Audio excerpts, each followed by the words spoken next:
Dinay sa amin sa Batangas, may ano laging hindi maiiwasan ang magtanong, ikaw kay kailan mag-aasawa? Sabi kaya ba? Parang napakadali atang gayong kadali mag-asawa, kakain ka lang sa labas, siya ayos na 20. Aba syempre, ang gagastusin mo daang, yung baboy, pagkakamahal-mahal, ay magaling kung ikay mag-aambag. Ay pag hindi naman, ay di nga nga. Ay di naman pwede nga yung baboy mo doon ay iisa.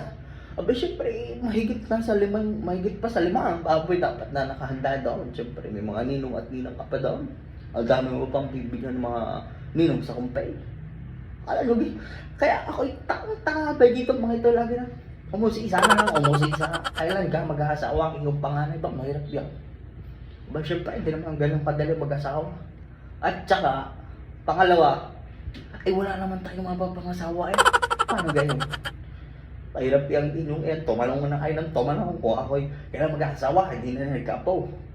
Talagang literal na din sa Batangas. Ang magtanong lagi, kailan ka mag-asawa? Diyos ko po, mahirap yan.